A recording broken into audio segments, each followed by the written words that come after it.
Okay, we are now about to stream.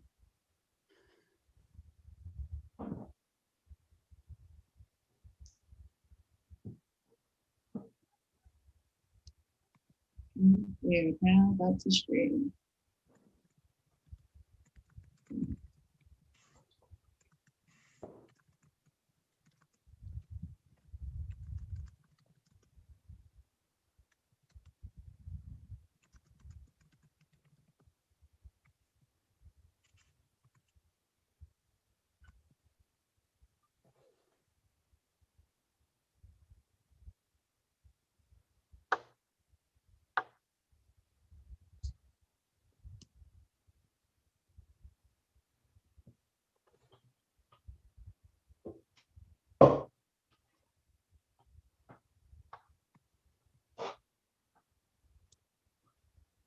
Okay, we're all set. So this is the virtual spring visit faculty panel for CISE.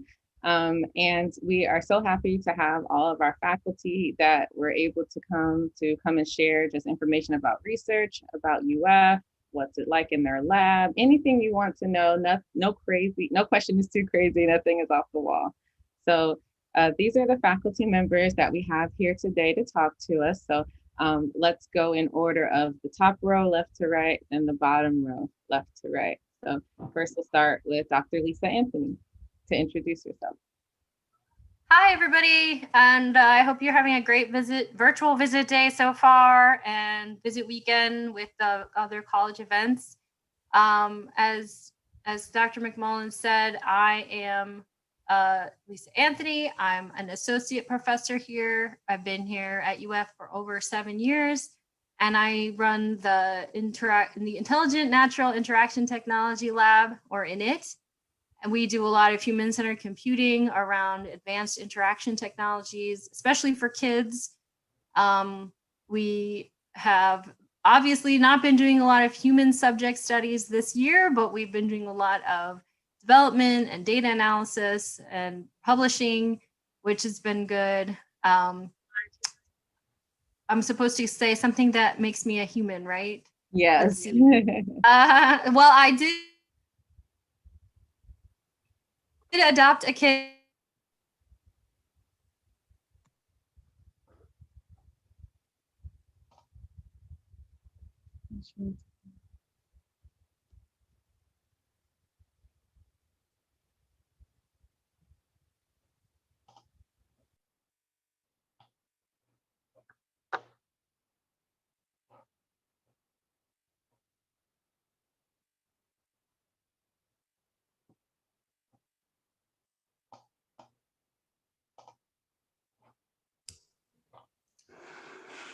Okay, I think Lisa's frozen, so we can continue and go to James and we'll get the last part, but she did adopt a kitten. I think that's what she was saying. Okay, I thought I was frozen. Yeah, me too. I thought I was frozen as well. Okay, well, I'm Dr. James Fairbanks, and I'm an assistant professor here and have been since January 1st. And my research area is combinatorial and scientific computing.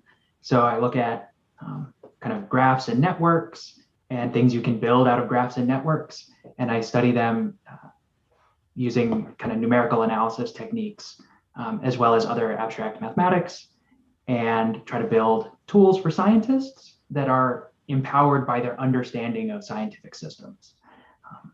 And what else should I say about myself? Something that makes me human. I have 3 standard poodles as pets. Oh.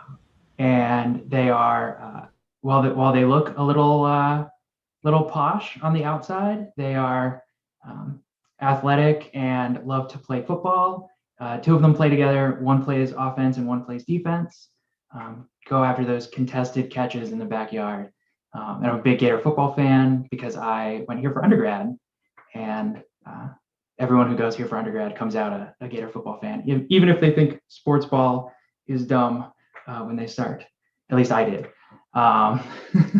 So yeah, those are things about me. Were there other questions? Should I drop off my video? Oh no, you can keep your video. Disconnect? So for faculty, please keep your video on. I'm gonna stop sharing I after was this. joking about when you're done, like the lag. Oh yeah. Lisa getting cut off by the internet. Yeah. Lisa, did you want to finish the last part of what makes you human? Oh, I'm fine.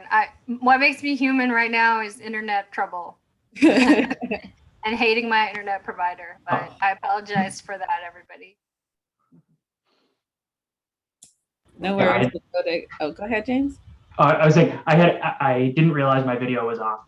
I had stopped my video because I thought I was frozen, and then I didn't turn it back on when we found out that it wasn't me. But great. Well, that's me. Thanks for. I'm so happy to take any questions about grad school. All right, so I also had internet troubles this morning and assumed that I was frozen, not everyone else. I was sitting there going, oh, shoot. Okay, well, whatever. It'll come back eventually. Anyway, my name is Kylie Green. I run the Graham Lab, shockingly, which is mostly applied machine learning and genomics. I do a lot of very large scale integrative data analysis of mostly cancers, mostly human. Although there are a few projects going on in my lab that look at the evolution of cancer across all different kinds of animals. So I'm working with, for example, I have some veterinary collaborators where we work with dog cancer. And I have some collaborators over in pediatrics and over in the med school where we work on precision medicine projects. Basically, if you have a patient who comes into the clinic, they don't respond well to the standard of care, what do? Well, you come to labs like mine, where we build models from the genomic and the clinical data that we have for these patients. And we can say, okay, well, this doesn't really look like this type of cancer. It actually looks more like this one from a molecular perspective. So try that treatment instead. And actually works quite well. So folks in my lab work on a lot of different projects like that. It's very collaborative. I travel a lot. It's great. I really enjoy what I do. I'm actually from Colorado. I went to school in Montana because when I was an undergrad, I was convinced that I was going to be a ski bum. And it turns out, no, not at all. But I do really enjoy being outdoors. I still go backpacking and hiking a lot. I have a dog. She has her own little backpacking pack. I'm glad to be here. I'm hoping that you all join the department. It is super fun to live in Florida. It's absolutely gorgeous.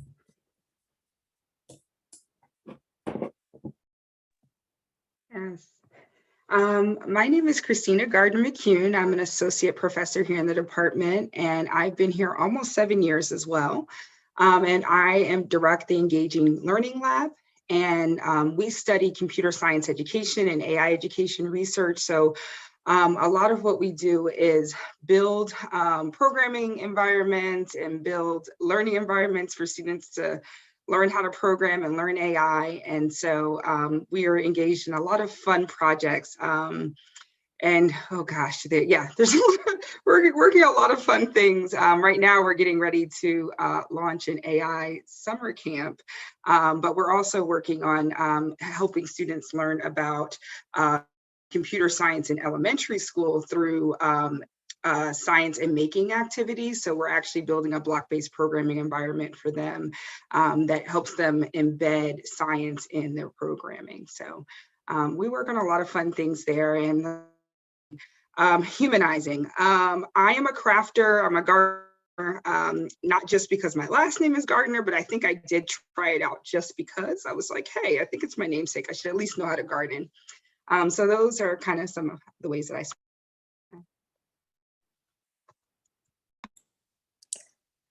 Hi, everybody. I'm Dr. Sara Rampatsy, Assistant Professor in Cybersecurity. I came from Italy, close to Milan, and I got my PhD there on computer science. And my thesis was about developing lab-on-chip biosensor for antibody detection.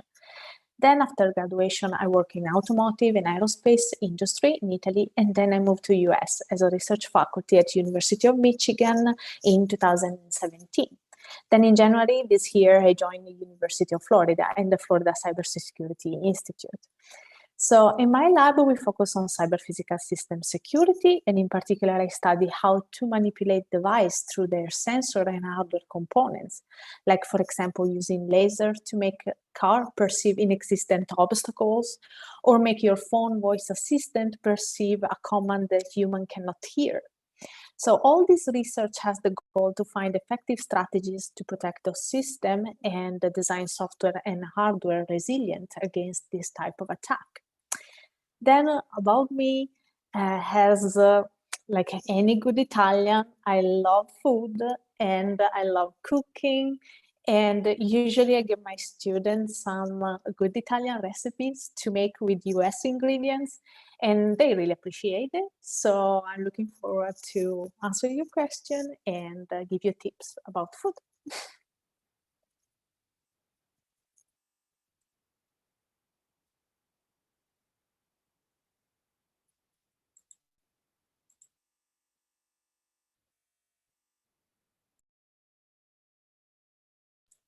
All right, me, it's your turn. Yeah, so I'm on, right? I don't know if you can hear me, but I was dropped out a little bit. Hope you have a good day so far. I saw several of you discuss about food. I think virtual food also good, right? You don't need to exercise or worry about your weight.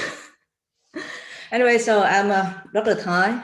I'm a full professor at Computer Science Department, and I also associate director of the UF Institute for the Connected World. I have been here in Gainesville for roughly 15 or 16 years by now. So I stay here the most longer compared with other people here in the panel, right?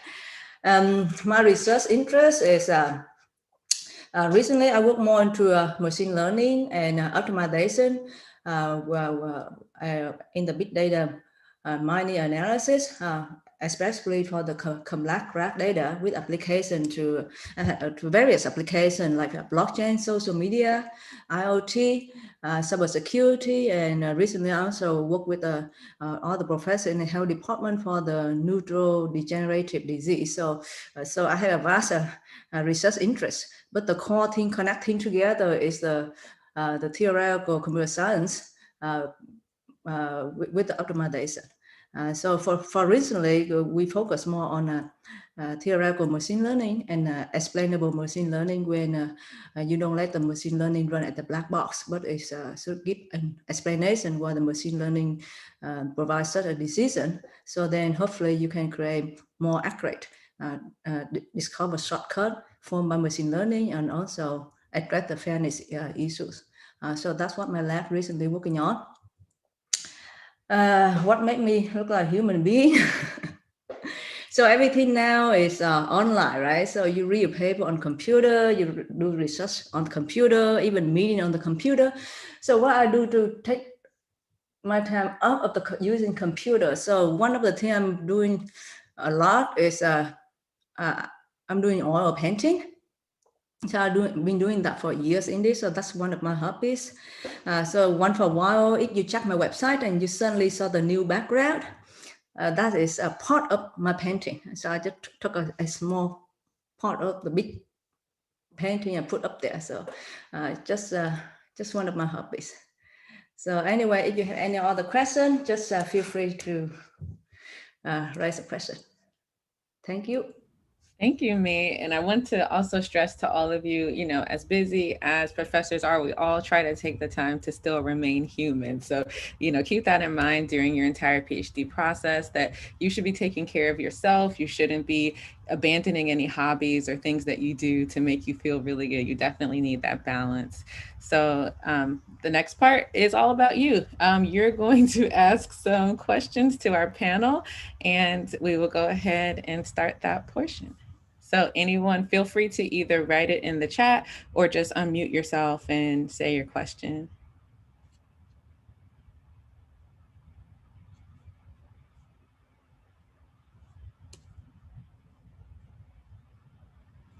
Okay, everyone is quiet today. So I will start. So in each of your labs, how do students pick their dissertation topic? Like, do you assign it to them? Yeah, how do they figure out what they're going to work on? I'm happy to start. So usually the first thing I do with students the first semester they work with me is get them to work on their NSF Graduate Research Fellowship. And it's through that work that they begin to start to think about what is it that they're passionate about, what are they interested in, and we start crafting a story around their research. And so even if they don't get funded, they have this really nice story to be moving forward, and we start, designing research around that. Other students kind of come in because they've been doing undergraduate research with me. And so we kind of continue to move along that trajectory. So I think there's multiple options and ways to kind of find your research topic. But I like to always start with what students are passionate about and kind of try to pull that into what we do in the lab. Yeah, so let me also follow up on that point. A similar thing happened in my lab, but a little bit different here is that because I just mentioned we can do several different topics. So Steven joined my lab, of course they have some, when you pick up the lab, you have certain interest in that the research of that faculty, right? But you don't know the detail, what you're going to do. So usually the first year for my student is like read a lot of background paper. You have to pick up the literature, and then from there discuss together with the advisor to decide what topic you like to do. The first couple of papers with me, I assign the problem, formulate the problem, then give you some approach how to solve it. And then after that, like usually by 3 years, most of my students can come up with their research problem, come up with a new research direction, even come up with a vision, because that's important when you get your degree, right? You're not just taking a elementary class that the teacher do everything for you, right? So the first 2 years is most of the time from me, I assign the problem for you and give you some approach to do. And then of course you need to solve the problem, not me sitting there and solve the problem. At least I formulate the problems. And later on, you're supposed to be able to identify the new research direction for you. Of course, it's related, build up on what you've been learning. It's not like totally new, right? But that, and then some of my students, they even do several topics. It depends on their energies. Like I have a couple of students, if you look at their paper, you can see 4 topics. Because I host the seminar every week, right? So each student present the paper. So because different topics, so they can be hearing different research problem, and some students just have a vast interest as well. Say, oh, I want to solve this, I want to solve that. No problem. So it's at the end of the day, it's like, what do you like and your passion, right? Yeah. I think that matching of people to problems within kind of the lab has a general direction, like a paradigm that it uses.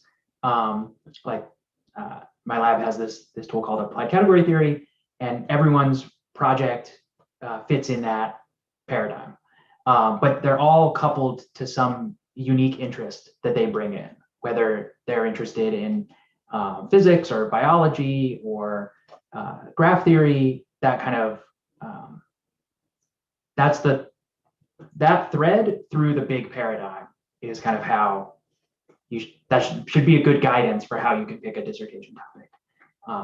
It's good if everyone in the lab is in the same paradigm, because then they can help each other.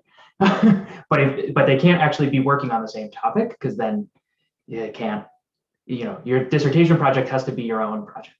It's not a group project. So yeah, I think that's consistent with everybody else. The first 2 years, you don't really know what you're doing, but by the last year, you should be able to set your own research direction. Or else it will be not your last year, right?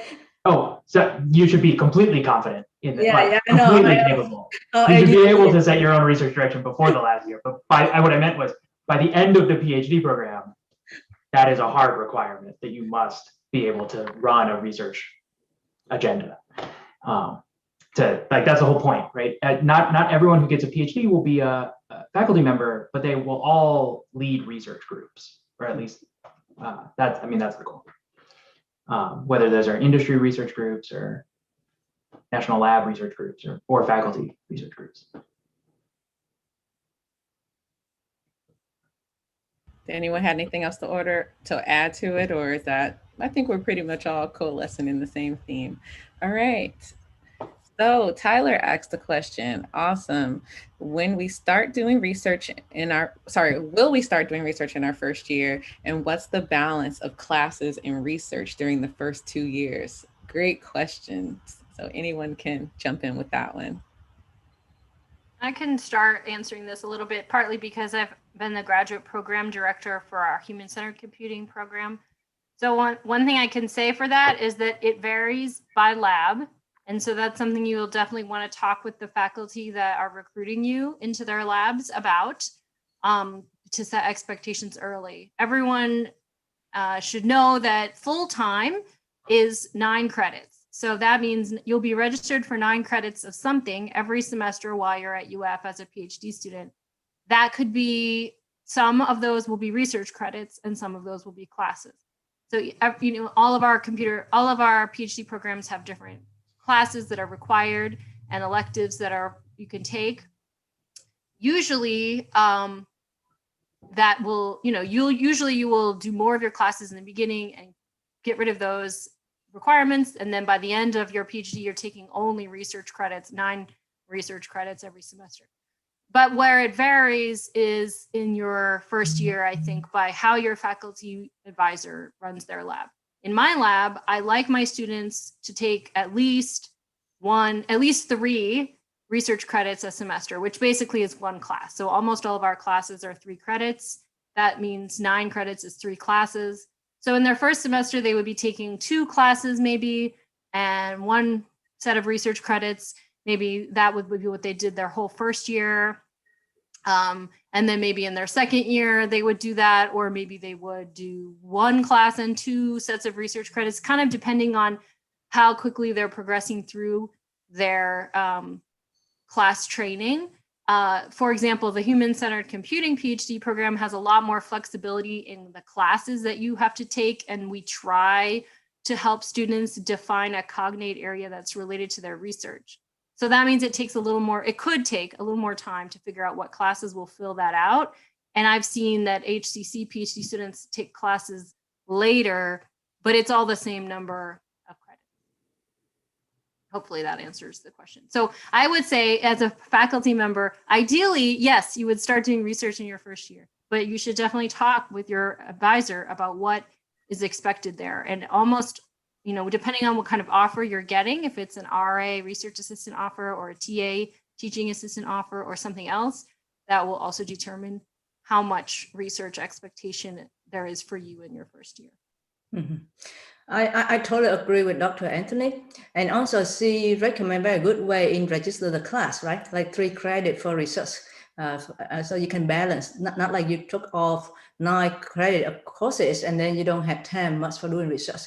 And start doing research early at the first year. I think it's important for students. It's not like you're going to write a paper right away, right? But at least it gives you some time to dig into the problem, read more into literature, and see the gap out there. So I think start early is important too. You don't want to focus on the classes and until at the end of 2nd year, and then you say, oh, let me do research, and then you have to run, right?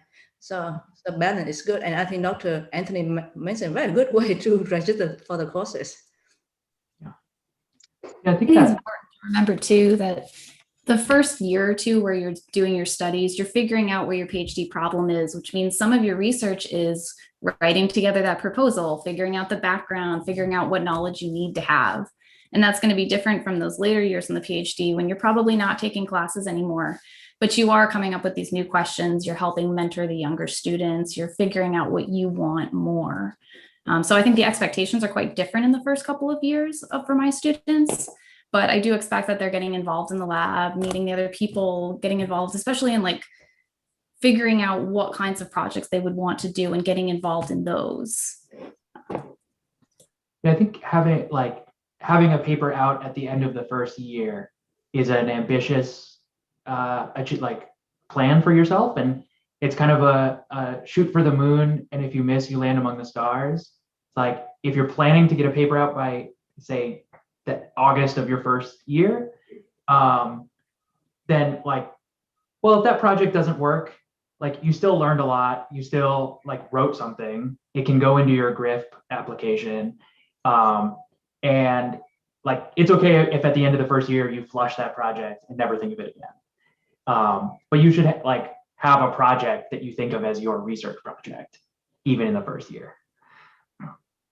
Yeah. But no, like no pressure. Like, well, that didn't work. Like, okay. I just want to, so I want to emphasize just for everyone's benefit again, that everyone runs their lab a little bit differently. Mm-hmm. So just keep in mind that if what people are saying is inconsistent across us, it's because each lab is a little bit different in culture and expectation. And you should ask these questions of those that you got offers from so that you know exactly what you're getting into. Yeah, and I think the big thing is it also depends on where, like if you ask my earlier students what they did in their first year versus my current students, it's different, right? Because I have different funding, I have different opportunities for research. And so those opportunities have changed. And so our major. Is it me? No, it's Christina. Man, and it felt like it was about to be good. Yeah. But I think I feel better that it's not just my internet. No. But this point that she started about like different funding, different things. So like as faculty, we're always balancing a bunch of different situations. You may join a lab where there's funding immediately, or there could be in the 5th year of a grant when you come in, and then you have to TA during part of your time. So that might take away. So there's lots of moving parts in this whole thing. Yeah. You know, something that I don't think is always clear, and it's definitely wasn't clear to me as a student until I became a grad student and got really involved in it, is that the university doesn't give any of us money to run our labs. They pay our salaries during the academic year for our as faculty, as tenure track faculty, but that's it. So that's why this notion of funding comes in. That's why fellowships can be really helpful to apply for, because it gives you as a student a lot more independence. That being said, the types of funding that we get are varied in their flexibility. So just because like I might have money this year for something and it goes away, doesn't mean you can't work on that project ever again. Keep in mind that you have your research credit hours. So if you do get funded on some other project, I'm going to try to make sure it's related to your project or figure out how it can count as being related to the new funding. But also, even worst case, you still have your research credits to keep going on your own topic while you may have to do something that pays the bills, depending on the lab. In my lab, almost all students work on more than one project because I think it helps with development of a broader foundation of skills and seeing a broader set of research methods. And so this becomes very easy to manage. There's not like one project that if I lose funding for it, you have to stop working on it. That hopefully that will not happen to most people. Yeah, but those nationally competitive fellowships like NSF GRIF or NDSAG, NPSC, those guys are all, those programs like give you so much more freedom to pick your own topic. But I think like it's especially good in like when I was a PhD student, the first year I worked on a DARPA grant and I got to meet a bunch of collaborators and and then I got a fellowship, and so I didn't have to work on the grant anymore and I could do my own thing, but I still collaborated with those people, even though we weren't working on the grant anymore. So I think it's okay to work on sponsored projects. Like they provide a lot of benefit to you. Even if sometimes you kind of have to do stuff that's not directly relevant to your thesis. You're still like getting a lot out of them that help. Plus like learning how to manage money, again, like stuff you're going to do after your PhD, like you should be thinking about that as soon as, not right now, because now you have to focus on deciding where you're going to go for your PhD, but kind of as soon as you start, you got to be thinking about your career after and kind of managing these projects. Like that's going to be your job is managing research projects. So interacting with the projects is a good thing. Okay, let's segue to the question that Vincent asked in the chat. So what about the qualifying exam? What is a research survey and what's that process like? And I'm going to actually ask you to ask that again in the student panel after this, because I'm just curious what the two different answers to the questions would be.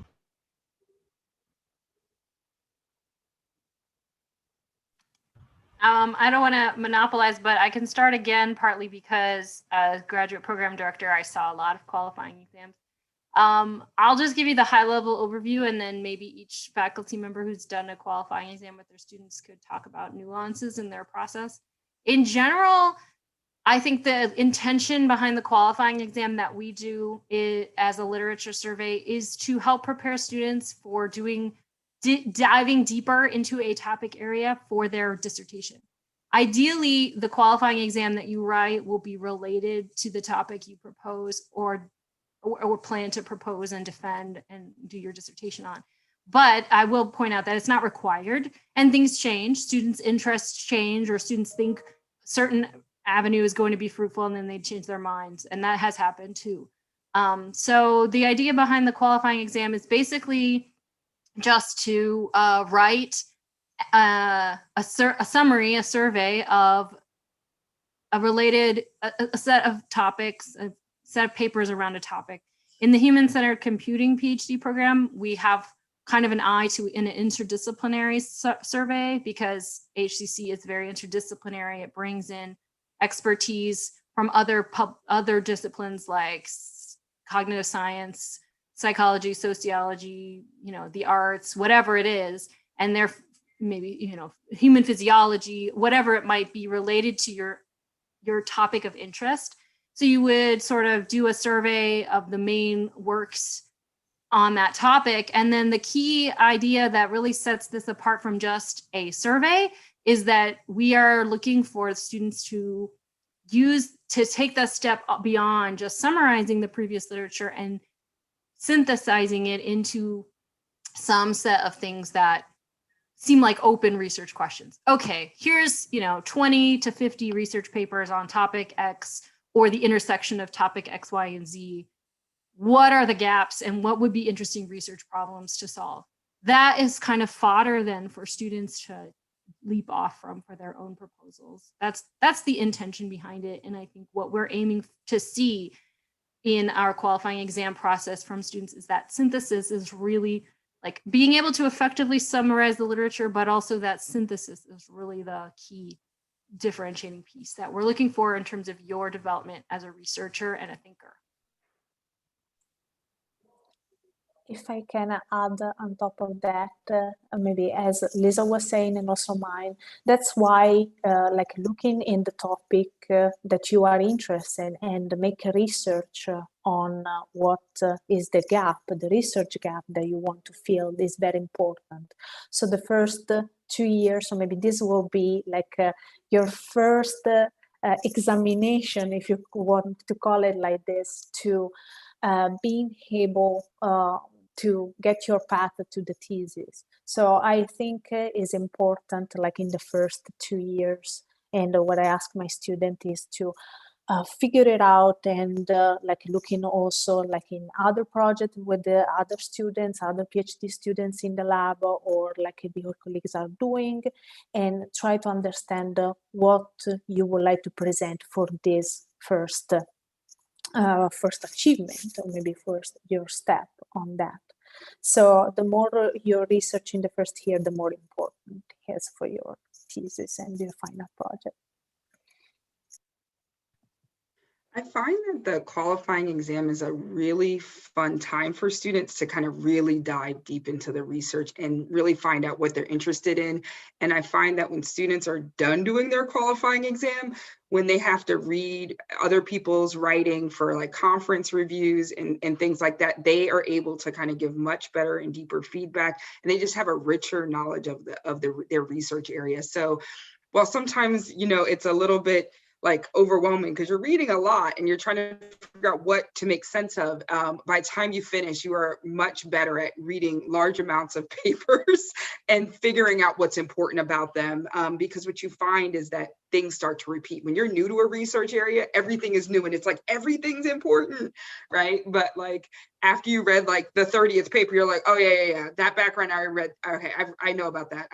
Okay, oh wait, here's the nugget of new things that I need to know. And so it's a really nice process to see students transform over the course of, like a semester of, intense reading and writing. But I will say that some students do start like the semester before just gathering papers. And so one of those things, I think maybe Sara had mentioned it, right? Your first 2 years, right? So you're gathering papers, you're reading stuff, this isn't something like you just have to cram it all in within a semester. You're already beginning to read papers in your research areas. So it's not like you're reading everything all at one time, but once you start getting more narrow, you do start saying, okay, here's things I have not read that I need to understand more about. So.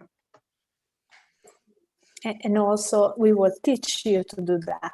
This is very important because the thing is when you start reading papers, or maybe in security, for example, you have paper that span through 6 pages to 23 pages, every paper. So it's a lot. So how to handle and try to understand what are the important information there, try to select what is actually the points that you have to concentrate at. It's a skill, and nobody expecting you to have this skill in the beginning. So that's why we are here, and to help you to achieve that kind of knowledge. Yeah, just to piggyback on that really quickly, like a lot of our courses, you start to, like our HCC core gets you into reading papers critically. And then a lot of our electives that are, offered by the faculty in their core research begin to have you dive into that. So you're learning skills, you're getting feedback on those skills early. Sorry, James. Yeah, I was gonna piggyback off that too. Yeah, the point about like learning how to read like a scientist is really important. And that the question we talked about, like how much research are we going to do in the first year versus taking classes? Like research in the first month of a research project is just reading. And it's okay. So there's going to be times when it's like, well, I haven't like written any code. I haven't like built a thing. I haven't written any paper. I haven't written a paper yet. So like at the beginning, doing research is catching up on the literature, finding out, right? It's like searching for knowledge that has already been found by other people. And so like, it might not feel like you're doing research, but you are building that counts as research, even though when you're in your 5th year, like when you're 2 months out from submitting your dissertation, at least I was like, I don't want to read anything. Like, that's going to make me have to change text I've already written. So I'm head down, I'm writing, I'm not reading. Whereas at the beginning of the process, it's like, well, I'm not writing anything because I don't know anything. So I'm 100% reading, 0% writing. At the end, 100% writing, 0% reading. But yeah, but I definitely read things all the way until the end. Immortalized on YouTube. I mean, I think this touches on something important too, is that the qualifying exam is this milestone that's teaching you important things that you need to know for your PhD. So for the qualifying exam, we're looking at, can you critically read papers? Can you understand the state of your field? Your field, remember, like this is all of our knowledge. Here's what you're studying, and here's your little, like this is the expectation, right? You're not changing the entire world, you're changing the world by making that small change. That's how it works.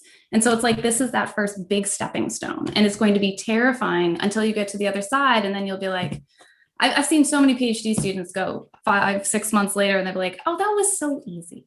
That's no problem. So like, I don't build these things up so much in your mind, like regardless if you come here or elsewhere, this is an important milestone, and that's what it's marking.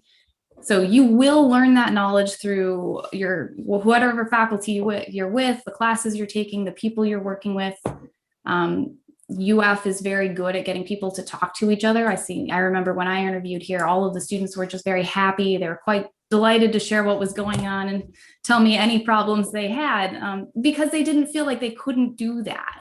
So it was one thing I was really impressed with, is that our grad students help each other out. They're very good about it. So, don't be afraid to reach out. And I also wanted to add too, like, if properly structured, this lit review for your quals can become one of the background chapters of your dissertation. So it's not just some random requirement that we have for you, you know, situating your work within the literature.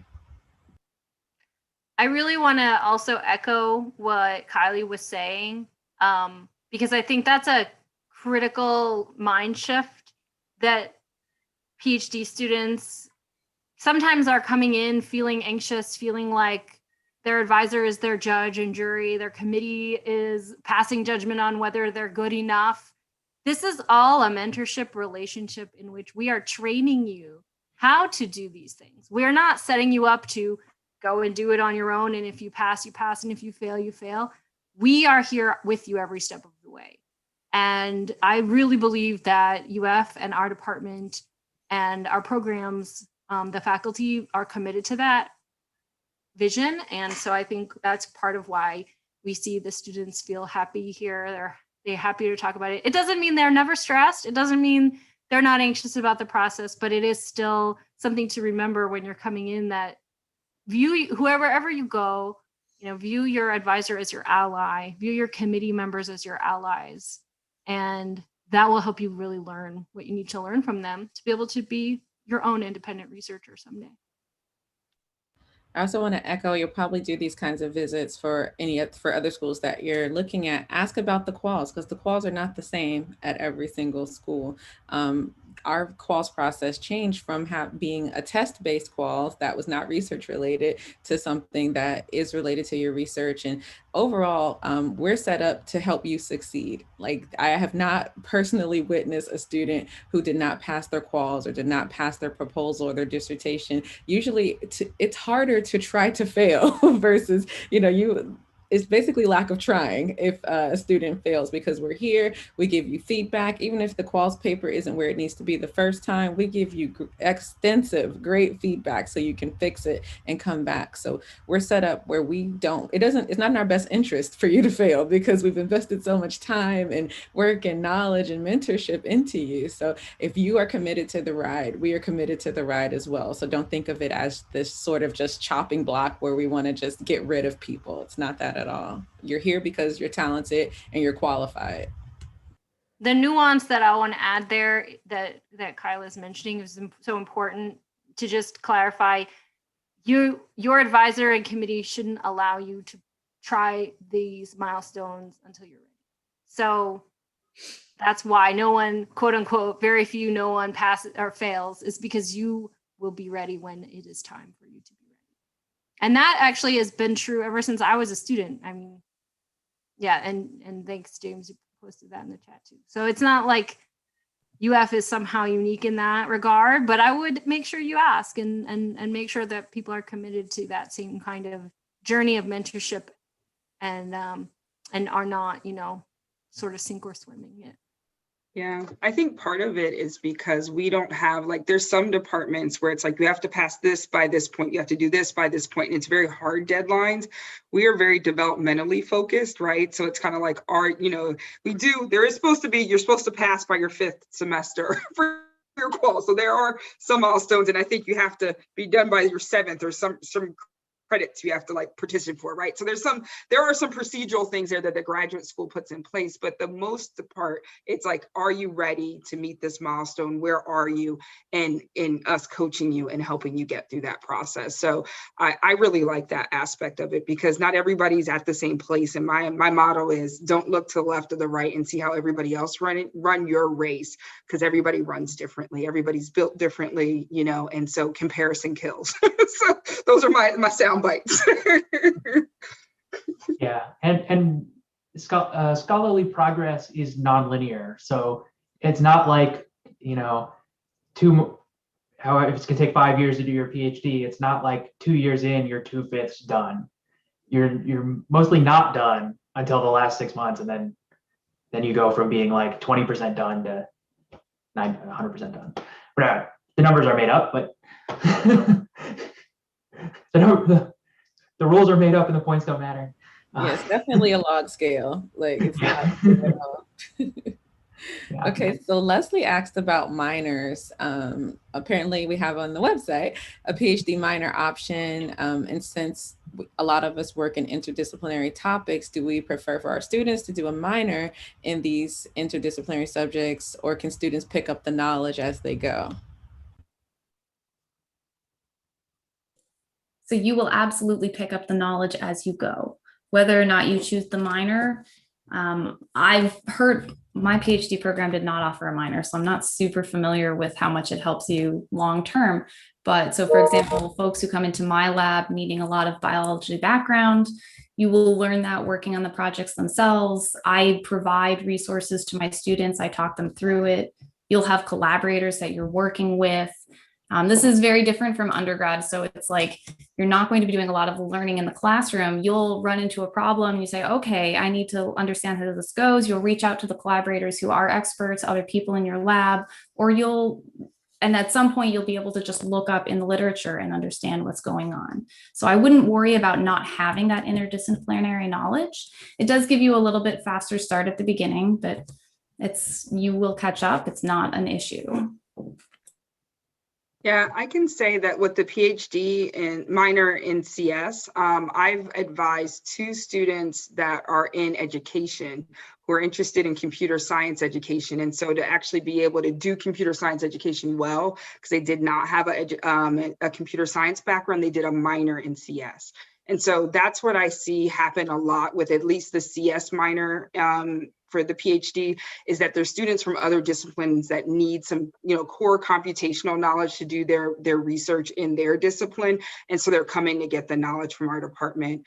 From what I know, outside of HCC's cognate area, where you kind of get to pick 3 courses in another interdisciplinary area, I don't believe we're requiring any of that. And as Kylie said, you kind of pick up the interdisciplinary stuff as you move through the projects that you're working on. And so I don't know, maybe me, since you've been here longer, if you know if that's a very common thing for our CS PhD students to do, is to pursue a minor in another area. Most of my research also have kind of interdisciplinary as well, but I never require my students to get the minor unless they really want minor. That's their own interest. But I don't think students need to get a PhD minor somewhere else from the other department in order to do your own research. As you learn the knowledge when you dig into to the research topic, right? And you dig into it, you read it, and you learn it. However, I remember years back, one PhD student in physics and tried to get the PhD minor in CS and somehow failed. That jeopardized his PhD in physics. So if you declare the minor somewhere, you need to pay attention with all requirements, because if you fail the minor over there because one process, it may damage to your current main PhD degree. So that I don't know the detail, but I remember one time we almost failed one PhD minor and he do PhD in physics, and then we had several meetings to vote because he may not able to get his degree due to the minor, fail the minor. So be careful with that if you really want to have another minor. I'll just say something really controversial, which is that PhD minors are not that useful. Yeah. I've seen people try to do them, and it's like, I guess it's because they want more letters on their resume. No one is going to look at that. When you get a PhD in your main topic, they're going to look at your dissertation topic. They're not going to look at like, oh, you did a PhD minor in biology and computer science. Yay. Like, that's not going to matter. What's going to get you a job in industry or academia is your job talk, which is going to be completely based around your research. And your publication. And your publications. So don't worry about it. I mean, if you are passionate about something and you really think it will help you, it's a passion project, I think, like me was saying, but it's not going to make or break your CV. Yeah, so you can take courses in other departments as well. So if you are really interested in biology, you could take a graduate level bio course. I would recommend talking to the person teaching it first, make sure they know that you're a CS student or CISE, but I agree. I mean, people are when you come out with a PhD and you go in for job interviews, you're going to be doing research talks, even if it's an industrial job, an industry job, sorry, not industrial. So like, don't worry about that too much. It's no longer about that line on your transcript. Yeah, I think that's the biggest shift from undergrad to grad school and even to PhD is understanding courses aren't everything anymore, right? Like you guys got here because you're really good at taking courses and really good at like learning. But when you get to your PhD, I always give this analogy. It's like undergrad is like an obstacle course, like where you kind of get through all the different courses. They all require you to learn something and do something else. But your PhD is like a marathon. You're conditioning your body, you're conditioning your mind. You're kind of really focusing in on something for the long run, and you're trying to pace yourself, right? And so trying to figure out what is the energy you physically need, mentally need, emotionally need to get the job done, but also what is it that you need to know. And so it is about those contributions you're making along the way through your publications and your research. Like that's the stuff that matters. The courses are informing you, but really like, I think it was Kylie or maybe it was Sara, but said like, it's really about what you're learning as you're going through those projects. That's the stuff that you're known for and that people come and ask you about. That's great. Okay, so let's transition. So we were chatting right before lunch about just different ways to make sure that you have the best grad student experience. And one of the tenets was finding your tribe and not being isolated and having a community. So how do each of you all facilitate that in your lab so that the students in your lab can find a good fit? If I can start, like in the cybersecurity institute, especially like the computer science part, is like having meeting all together, especially right now that is all virtual, but as you might saw in the description of the lab, all the PhD students like share the same space. So even if like are supervised by the other professors, they are still sharing the space and they discuss to each other. In my project with the like the students that are working with me, they talk to other professors too, and they talked with the other PhD, senior PhD students. So this kind of environment, I think is really helpful to like build this tribe. And also we have periodically meeting with all together, with all the PhD and all the faculty together to discuss and have this kind of discussion. So you're not like left alone and see, I will see you 1 month from now and with the job done and without reaching out to you. So this is like what I think is helpful. And I think it's a good way to like allow you to not feel alone, especially right now, like the time is, or maybe are not so the best to have this kind of relationship, but we are trying other way to connect each other. And also usually when I supervise the like PhD students, I have like weekly meetings, or like every time the students needs to talk to me, I'm reaching out, and or maybe I can be reaching out with a lot of via chat, via email, and you can ping me every time there is something like that you want to discuss. So have this kind of relationship with your advisor in terms of like not feeling disconnected, and also being able to talk with the senior PhD students and other junior PhD students that just pass it through the same thing at the beginning, that can help you to like not feeling like isolated. And also different lab may run different way, but like for my lab, not this year we cannot get together, but every year we do have some like get together during Thanksgiving, some some happy hours. So everyone's still very creative. Sometimes we go to Lake Warburg, right? They play some sport games. Sometimes I remember students even mention, oh, Rich Union have some Friday night or something, and they want to go there. And sometimes we go to the gym, they exercise, play together, and do some redo, play some game. And sometimes just come to my house for some party. So we do have that activity for all the students, just to have fun. Don't talk about research. But at the end of the day, they still talk research when they get together. But we do have that, and I noticed many labs doing similar things as well for students to know each other, and have some fun outside the lab environment. Yeah, I would also say that I do many of the things that Me was saying and that Sara was saying, but I think one of the big things is your tribe is going to be, you're going to need multiple tribes, right? Like it's not just like one set of friends, one set of colleagues, right? Multiple tribes. And so in grad school, I had friends that were in other departments that I was friends with that, we all came in at the same time. We all were part of a different graduate student organization. And so, or the same graduate student organization.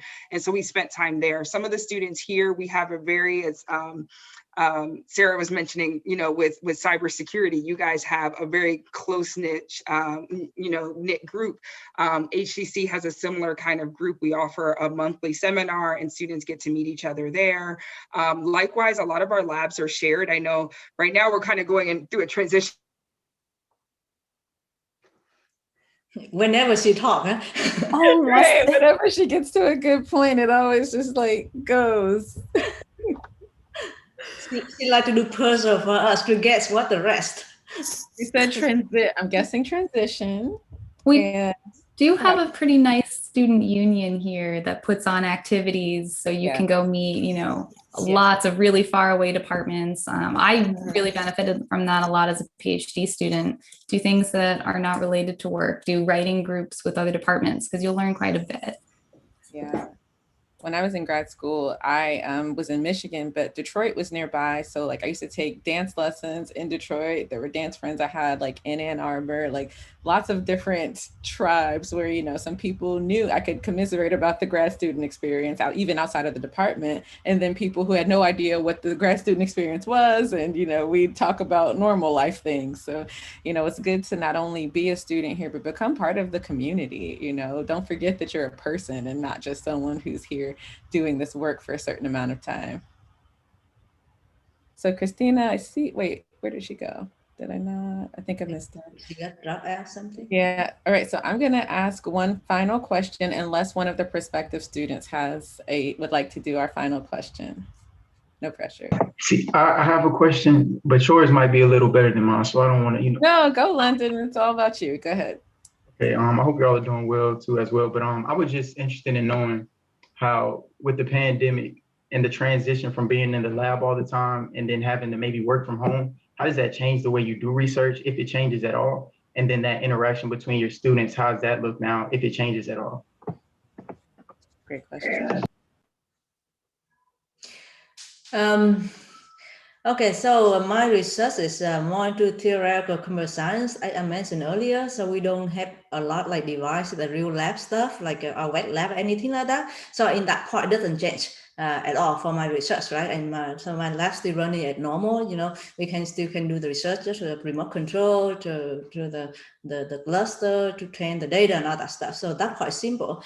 But one part did change, that the collaboration did change somehow, because it's hard, because when students discuss the question, the research topic to each other, it's hard to discuss much. So I can see that usually my students have like 3 of them, 4 of them work together on one paper. Now just one student and me. So that part did change a little bit, and but the rest of them is okay. We still have a group meeting at normal. We have a group seminar at normal. We have individual meeting at normal. But 1 year passed already, so we stopped getting sick of Zoom meetings.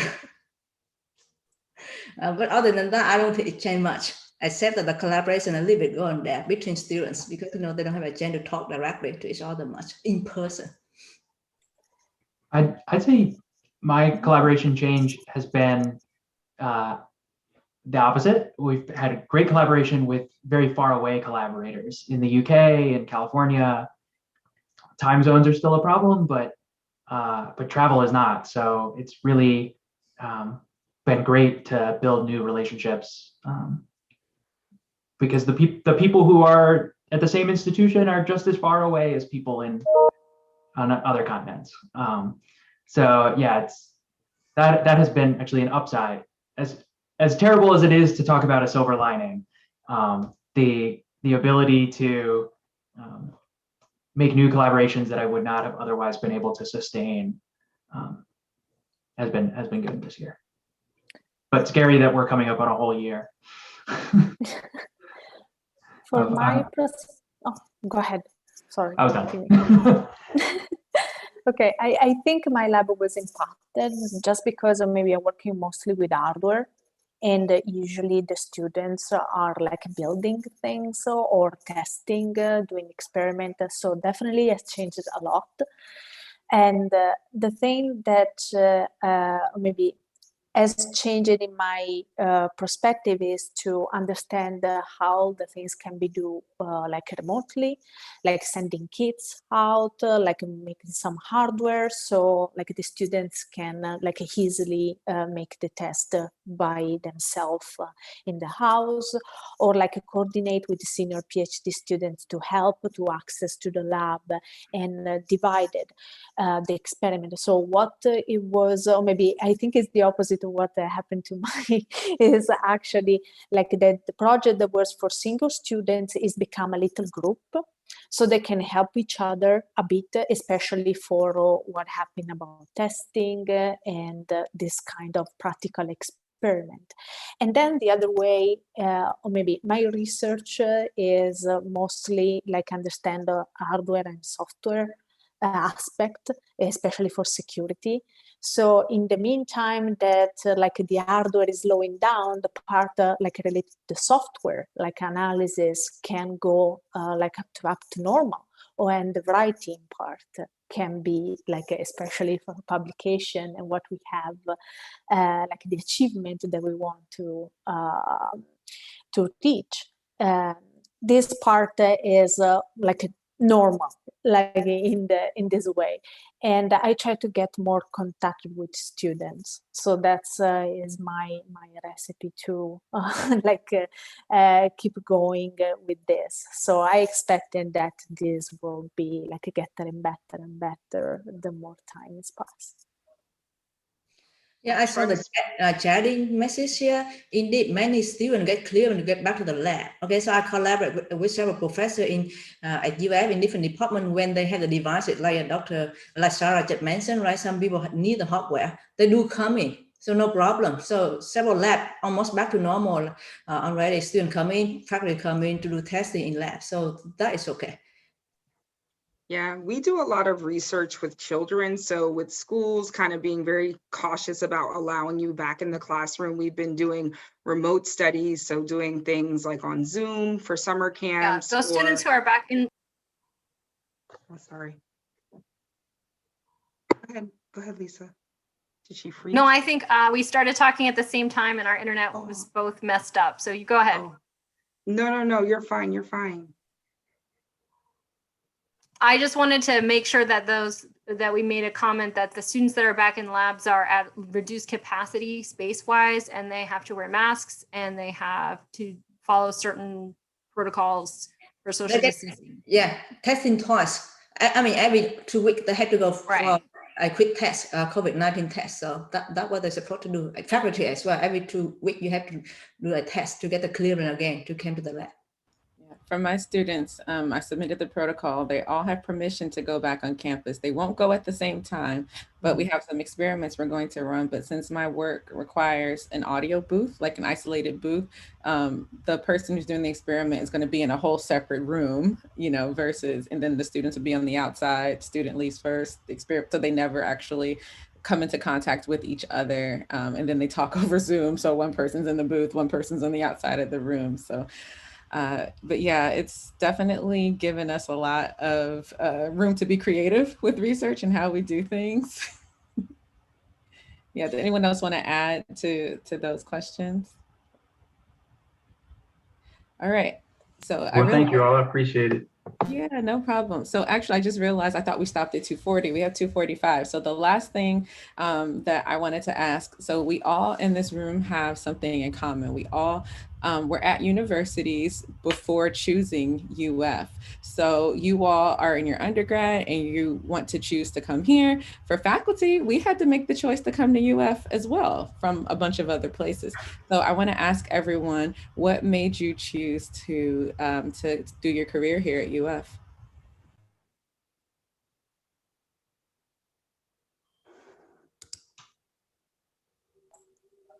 I hesitate to speak. Oh, because we're all going to speak at the same time. Exponential back off. If you talk at the same time as someone else, wait twice as long before you talk again. So the thing that made me choose to build a career here at UF is that I have always loved the University of Florida ever since I was a small child. It was my dream to come here as an undergrad, and I did. And then went to grad school somewhere else, and I'm coming back, or came back.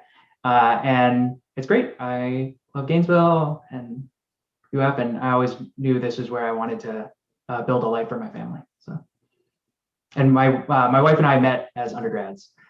She also went to UF, and she is also a faculty member in the Herbert Wertheim College of Engineering.